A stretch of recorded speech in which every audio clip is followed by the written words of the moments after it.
You ever boot up a new game, see a giant map, and instantly feel tired? Not because it's bad, just because you know exactly what's gonna come. Towers, icons, side quests, you'll forget halfway through, the whole bunch. Somewhere along the way, open world stopped meaning freedom and started meaning busy work, which I think goes against what we really wanted at the start. So first, the problem. Every major studio now treats open world like a checkbox feature.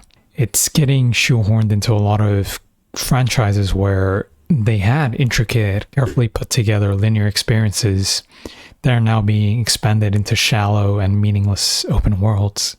Even games that work perfectly fine as focused stories get stretched into 60-hour sandboxes full of errands. But when everything is open, nothing really feels special anymore. It loses its novelty really quick. But let's acknowledge when it has been successful. Breath of the Wild, for example, it definitely earned its praise. The first climb, the first glide, it was discovery. Everything about that open world worked because it was a new, refreshing concept.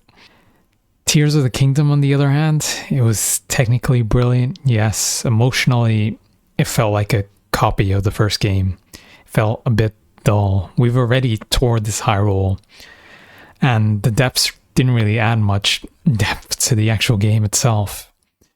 Ultra Hand really turns this adventure into some engineering, carpentry, side objective, and infinite creativity isn't really the same without meaningful curiosity. Then there's Halo Infinite, one that I find extremely egregious.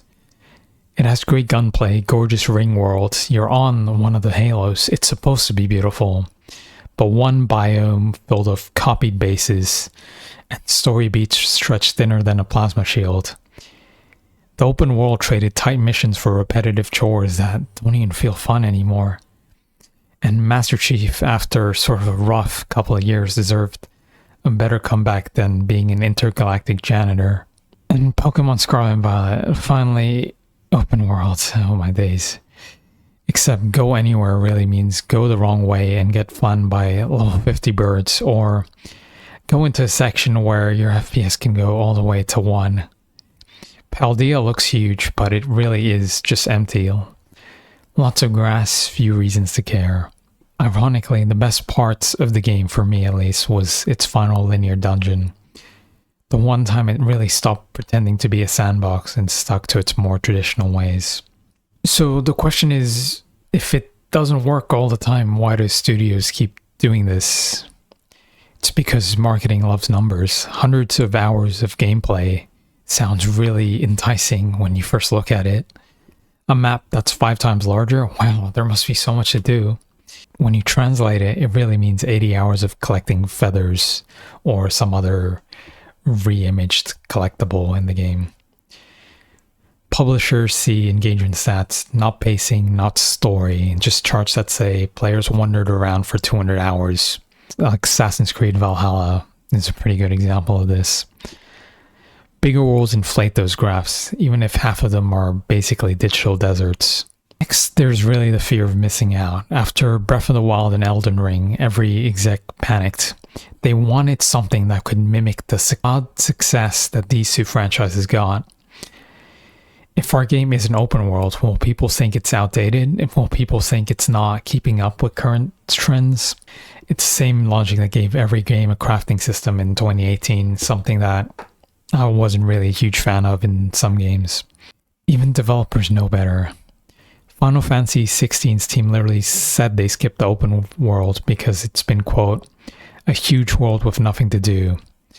Focus is, at the end of the day, much better than filler. So one of the things you really have to look at is the things that get lost. When everything goes sandbox, pacing is the first thing to die. And pacing is really what keeps players engaged to the game in the first place. You can't build tension if players spend 5 hours chasing herbs before the apocalypse. Even the game I'm playing right now, Final Fantasy VII Rebirth, the best parts of the game are the linear set pieces, the parts where the story really progresses.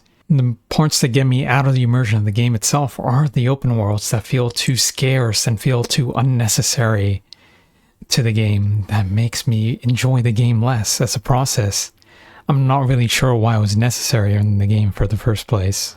Narrative fragments in most instances evaporates urgency.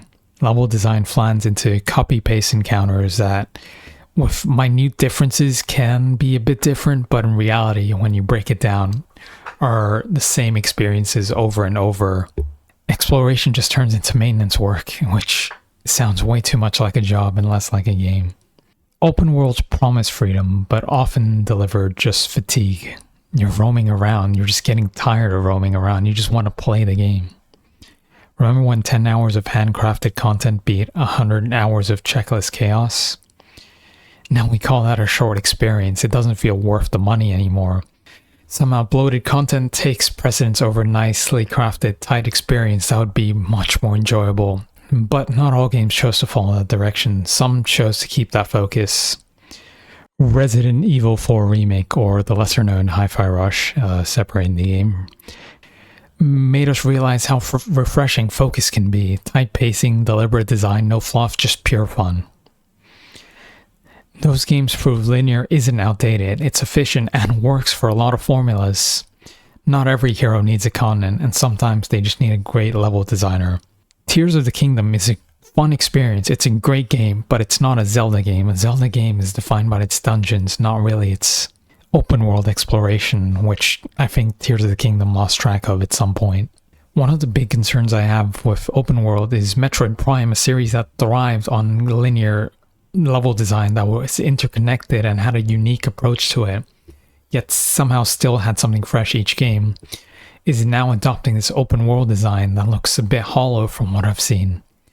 And I really hope they don't fall into that trap as well. But don't get me wrong, open worlds aren't evil, they're just overprescribed. When they fit, they're magic. Breath of the Wild, it was a magical experience. But when they don't, they're just homework. You're just collecting stuff that just padding time. We've hit the point where smaller experiences that are more compact and well thought out feel new again, despite the fact that was the norm many years ago.